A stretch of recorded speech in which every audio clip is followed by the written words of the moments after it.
blood into a laboratory in Israel. This blood is alive. And then they said, whose blood is this? What if one of the most extraordinary claims in Christian history is not hidden in theology, but buried beneath a real place you can stand on today? For decades, a series of claims have circulated about what lies beneath Mount Golgotha, the site where Jesus was crucified. These claims involve an earthquake described in the Bible, a deep crack in the rock, blood found far below the surface, and even the possible location of the Ark of the Covenant itself. At the center of this story is Ron Wyatt, a man who said he uncovered physical evidence connecting the crucifixion of Jesus to ancient biblical artifacts. In this video, we will walk through these claims step by step, calmly, clearly, and honestly, examining what was reported, what was tested, what remains unverified, and why these stories continue to challenge believers and skeptics alike. Golgotha, the earthquake, and the crack in the rock. The starting point of this entire story is not a laboratory, a relic, or a hidden cave, It is a location, Mount Golgotha, traditionally identified as the place where Jesus was crucified. All four Gospels describe the crucifixion in detail, but the Gospel of Matthew adds something specific and unusual. It states that at the moment of Jesus' death, the earth shook and rocks were split. This detail is often read symbolically, but it is also presented as a physical event, a localized earthquake centered at the crucifixion site. Today, inside the Church of the Holy Sepulchre, there is a lower-level chamber commonly known as the Chapel of Adam. Behind the altar in this chapel, visitors can see a large vertical crack running through the bedrock. Church tradition identifies this fracture as the result of the earthquake described in the Gospels. Whether one accepts the theological meaning or not, the physical reality is difficult to dismiss. The rock beneath Golgotha is fractured in a way consistent with seismic stress. Archaeologists and historians generally agree that Jerusalem has experienced earthquakes throughout its history, including during the Roman period. This crack becomes central to later claims. According to the narrative promoted by Ron Wyatt, the fracture beneath Golgotha did more than split stone. He argued that it created a vertical channel running deep into the hill, one that connected the crucifixion site above with a natural cave system below. In Wyatt's account, this crack allowed liquid, specifically blood, from the crucifixion to travel downward into the depths of the rock. Without accepting this claim yet, it is important to understand why the geography matters. If there were no crack, no vertical passage, and no subterranean space beneath Golgotha, none of the later assertions could even be proposed. The cave beneath Golgotha and the claim of a hidden chamber. Once attention shifts from the visible crack in the rock to what may lie below it, the story enters a far more controversial phase.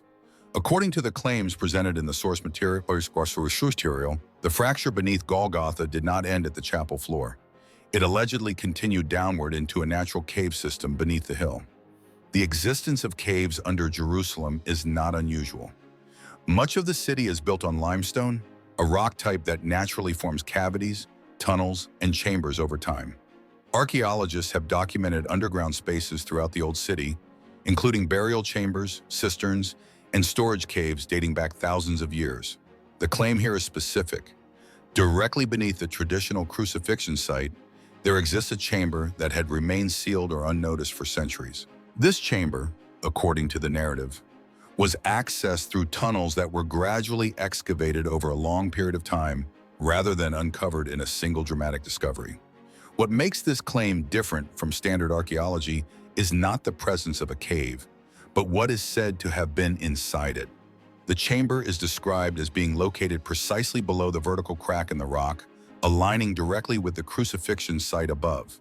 This alignment is presented as intentional rather than coincidental, forming the basis for later symbolic interpretations. According to the account, this underground space contained an ancient artifact identified as the Ark of the Covenant. The argument presented is that the Ark was deliberately hidden beneath Golgotha long before the crucifixion, and that the earthquake described in the Gospels unintentionally created a direct path from the cross to this chamber. The Ark of the Covenant. At the center of this story is the most extraordinary claim of all, that the Ark of the Covenant still exists and is hidden beneath Golgotha, directly below the site of Jesus' crucifixion. In biblical tradition, the Ark of the Covenant was the most sacred object in ancient Israel. According to Scripture, it contained the stone tablets of the Ten Commandments and symbolized God's presence among the people. Historically, the Ark disappears from the record after the Babylonian destruction of Jerusalem in the 6th century BCE. Since then, its fate has remained unknown, giving rise to centuries of speculation, legends, and competing theories. What makes this claim unusual is not simply that the Ark was found, but where it was allegedly found. According to Ron Wyatt, the Ark was not hidden in Ethiopia, Egypt, or Babylon, as many traditions suggest, but buried beneath Jerusalem itself, directly under the crucifixion site. Wyatt claimed that the Ark was positioned inside a cave chamber, aligned vertically beneath the crack formed by the crucifixion earthquake. In his interpretation, this alignment was not accidental. He argued that it created a symbolic connection between the law contained in the Ark and the death of Jesus above it. According to his account, drops of blood from the crucifixion traveled down the crack and landed on the mercy seat of the Ark, the gold-covered lid flanked by cherubim. Within biblical theology, the mercy seat is the place where atonement occurs. Wyatt presented this as the ultimate fulfillment of Old Testament symbolism, the blood of Christ covering the law. This interpretation is powerful, but it rests entirely on Wyatt's testimony. No independent archaeological team has confirmed the Ark's presence at this location. There are no peer-reviewed excavation reports, no verified artifact custody records, and no publicly documented chain of evidence that would meet modern archaeological standards.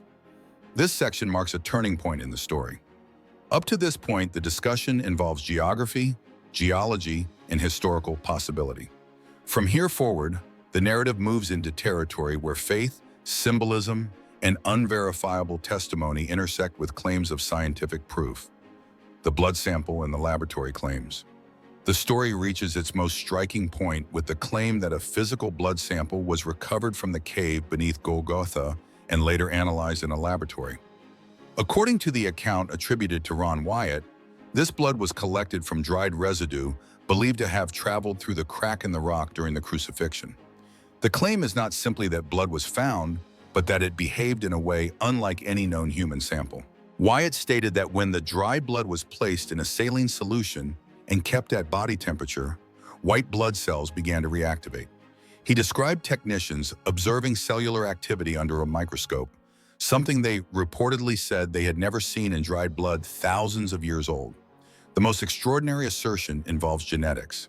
According to Wyatt's account, laboratory technicians determined that the blood contained 24 chromosomes, rather than the standard 46 found in normal human methods.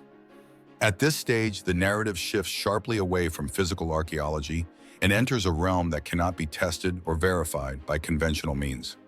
According to Ron Wyatt, the chamber beneath Golgotha was not merely sealed by time or rock, but actively guarded. Wyatt claimed that on one of his visits into the cave, he encountered beings he identified as angels. He described them as appearing human in form, without wings or visible supernatural features, yet possessing complete control over his ability to move or speak. In his account, these beings instructed him where to stand, what to photograph, and when to act. Most significantly, Wyatt stated that these angels were assigned to guard the Ark of the Covenant and that no one could access or remove it without authorization. He claimed he was briefly permitted to photograph the Ark and even remove the stone tablets, only to have these actions reversed under angelic direction. Wyatt also claimed that he recorded video footage of the Ark and the chamber. However, according to his own testimony, the footage was later taken from him and withheld. He stated that the evidence would only be released when the time is right, a phrase that appears repeatedly in his accounts. From an evidentiary standpoint, this creates a major problem. Claims that rely on invisible guardians and inaccessible proof cannot be independently evaluated. Once evidence is said to be intentionally withheld by supernatural authority, it moves beyond the boundaries of archaeology, science, and historical investigation. The narrative is further expanded by references to a declassified document from the Central Intelligence Agency. This document originated from a Cold War-era program that experimented with remote viewing, a method claiming to perceive distant locations through extrasensory means. According to the document, A remote viewer described an object resembling the Ark of the Covenant hidden underground in the Middle East, protected by unknown entities and associated with spiritual significance. Stories like this endure not simply because of what they claim, but because of what they offer. At their core, these accounts attempt to bridge a gap that many people feel acutely: the distance between ancient faith and modern proof. For believers, the narrative promises confirmation that the events described in Scripture were not only spiritual truths, but physical realities that left measurable traces in the world. For skeptics, the same story triggers the opposite reaction. The lack of documentation, peer review, and independent verification raises immediate concerns. From a critical perspective, the claims rely heavily on personal testimony and inaccessible evidence. In academic and scientific disciplines, such foundations are not sufficient to establish historical fact. What is important to recognize is that these two reactions are not simply about data. They reflect different expectations. Faith traditions are built on trust, meaning, and continuity. Scientific inquiry is built on transparency, reproducibility, and falsifiability. When a story attempts to satisfy both at once, tension is inevitable. Another reason this story persists is its structure. Each element reinforces the next: a real location, a visible crack, an underground chamber, a sacred artifact, a blood sample, supernatural guardians, and hidden evidence. The narrative feels complete. It answers questions before they are asked. That sense of completeness is emotionally persuasive, even when individual claims remain unproven. It is also worth noting the role of modern media. Videos, interviews, and secondhand retellings allow these stories to spread far beyond their original context. As they circulate, details are often repeated without distinction between what is documented, what is inferred, and what is believed.